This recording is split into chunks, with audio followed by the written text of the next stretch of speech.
All right. Now, good afternoon. It's Peter Sidwell here, Masterclass Junior. The kids are back from school. Who knew we'd get to say that? So, kids are back at school this week. Tom's been back a couple of days. Poppy, your first day back today, wasn't it? It's half a day. Half a day, but you're back in now. But they are super hungry, as you can imagine, because they no longer eat all day, every 30 minutes. They need a snack. So it is toad in the hole, okay? So Yorkshire puddings, really important. Everyone should know how to make a good Yorkshire pudding. I lived in Yorkshire for 25 years, so I feel like I know what I'm doing here. So I had a good teacher when I was very young on how to make it, and we're going to make an amazing toad in the hole, aren't we, kids?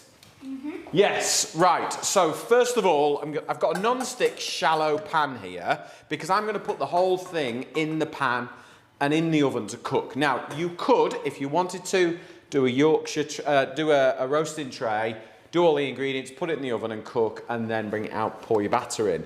But we're going to do it all in this one pan because it's Wednesday and I don't want much washing up. So, Poppy, Yorkshire pudding mix. Do you remember? Yes. Right, tell them. You do. So you get a cup and you do 1 cup of flour, 1 cup of milk and 1 cup of eggs. And it's self-raising flour. So this recipe is all based around volume, not about weight. So it's always a cup, the same cup, flour, eggs and milk, okay? So Poppy, can we leave you to do that while me and Tombo get this going? Right, Thomas, tongs and sausages into that pan, please. Yeah?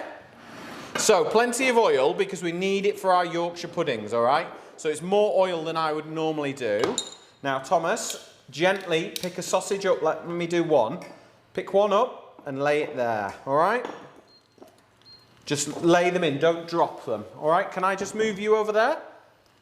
Brilliant. Right, we're going to put in some red onion as well. Now, I've peeled the onion, and I just want to use the core to hold it together. I'm actually going to cut the onion into sixths, so each half into thirds. Nice and steady, son. That's good. Good lad. Right, Tom's going to get some colour on those, aren't you? I'm just going to pop these in. So we're going to get the colour on the onions. Get everything sort of going is the important bit. Are you all right, son? Yeah? You manage? Just shout if you need some help. Nice and steady. Yeah? Yeah.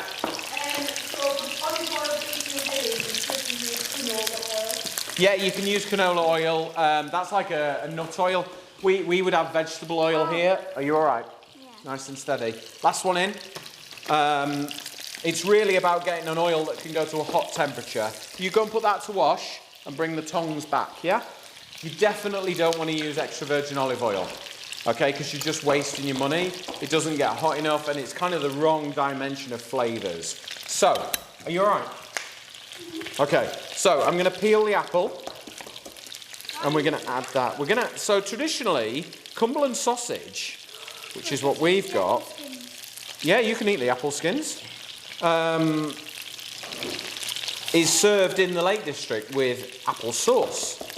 So I thought, well, hey, why not put that? Should we just turn these sausages? Why not put that into our toad in the hole? Yeah? You eat the sausages. You eat the sausage skins? No, apple skins. So we're just going to get colour on the sausages to get them going. Right? And then I've got... Now, in the recipe on the website, so masterclass.co is the website that we hold all our recipes on that we develop. And the recipe is with apple.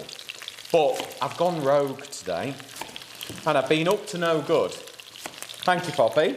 We're going to add a bit of rhubarb, which isn't in the recipe, but it's totally going to work, I promise you. So, the acidity of the rhubarb, and this is where my mind's gone with this, is going to cut the richness of the sausages really nicely. So you have those, Tommy. So all I'm going to do, and this is for another day, if you're following the recipe, don't worry about it. This is just an idea. Let's add a few pieces of rhubarb in there as well, just for that nice little burst of acidity. you haven't got them, don't worry. And actually, rhubarb's very seasonal, so you won't always get it, but it is in season now. So if you fancy it, give it a go. Let me know what you think. Sure. No. How? That is the age-old thing, isn't it? Pierce or no pierce? So I don't, because there is moisture inside those sausages when the butcher makes them. And if moisture comes out and into the oil, I'm not going to get a really nice lift on the toad in the hole, okay? So, no. On this occasion, no. I think what happens is it keeps the moisture and it keeps them really delicious. Does this look okay? That looks perfect. Is it lump-free? Can you give me a lump-free guarantee? Look. Good, okay. So normally you would let that rest for about 10, 15 minutes while you do this. What do you think about rhubarb going in your toad in the hole, guys? Different. Do you think it'll be nice? Because have you had rhubarb before, you two? And do you like it? But do you like it in your crumble? I like rhubarb crumble. You do like rhubarb crumble, don't you?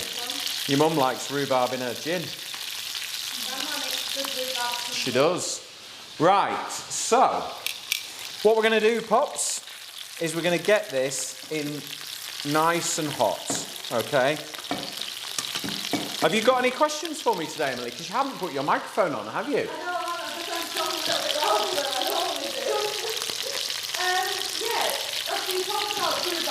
Yeah. Pears would be really nice. Sweetness with pork works really well. So apples and pears work really well. Plums, there's quite a lot of moisture in, but it would work. And then obviously, I think rhubarb and apple is going to be the killer combination. You're enjoying those apple skins, are you? So you can see we're just getting a little bit of colour on the sausages. So let's just season them up on the outside, and we're going to get your batter in a minute. Yep. Totally. Yeah. Absolutely. What I would do though is with the vegetarian sausages, obviously there's a very different dynamic on what's going on inside. So I would let your vegetarian sausages thaw out if you're taking them from the freezer, and then I would do the onions, and then I would pour in all the batter mix and then drop the sausages in with the cooked onions and the apple, and then whack the whole thing in the oven. Okay? Yes, but you need to hydrate them with boiling water first, let them swell up. You could add prunes in as well, they would work really well. You could even add cherries, like dried cherries that are soaked. You could get a bottle of cider and soak loads of dried fruit in, and then just put it in at the last minute, and then you get like these little nuggets of sweetness. It'd be really nice actually. Right, so let's have a look at these. Can you see this, Emily? Okay, so we've got some brown sausages, haven't we? All we're trying to do is get some colour on those. Now, Poppy, I would like you to come around this side. Thomas, you got one more piece to eat? I don't like it. No, you don't want that bit. All right. Now, I'd like you to pour when Emily says she's got a nice cutaway. Can I use a ladle? Well, I can pour it. You can just pour it straight to the bowl. It's okay.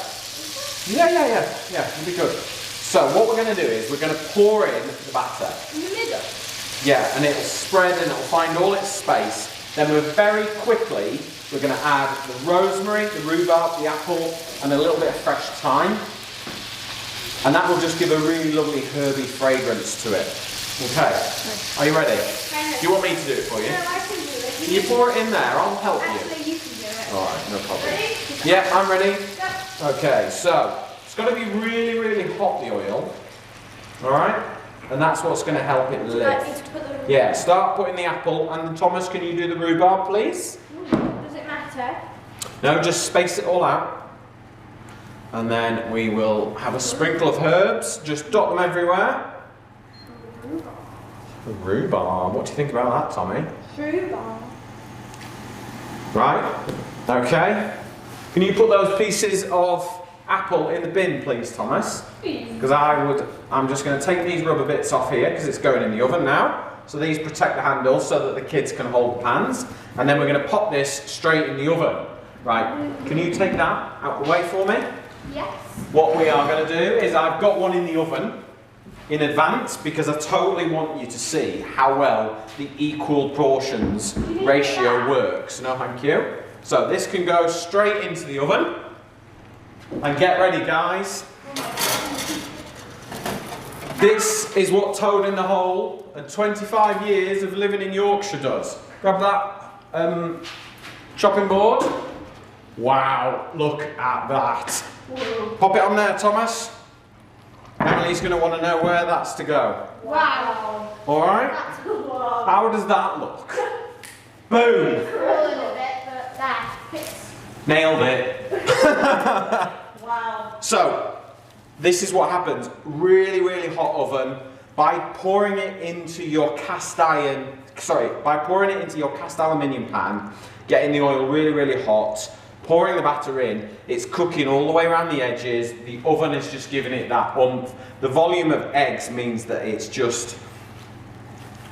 super powered, basically. This one doesn't have This always works, doesn't it? We have always done it this way in our family.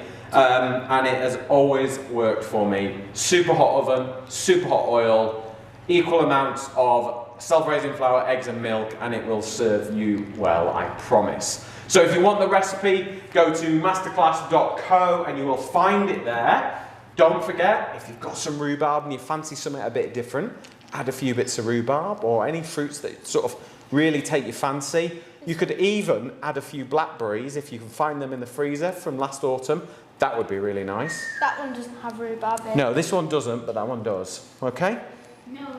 So thank you very much for joining us. This is our new time, Wednesday, supper at 6 each week. And then on Saturday morning at 10 o'clock, we're going to broadcast a weekend show with a few different recipes. This weekend, it's Mother's Day. Don't forget, everyone. So we are going to show you a really lovely recipe for breakfast in bed and also some lovely breakfast muffins that your mum will love. So we will see you on Saturday morning at 10 o'clock.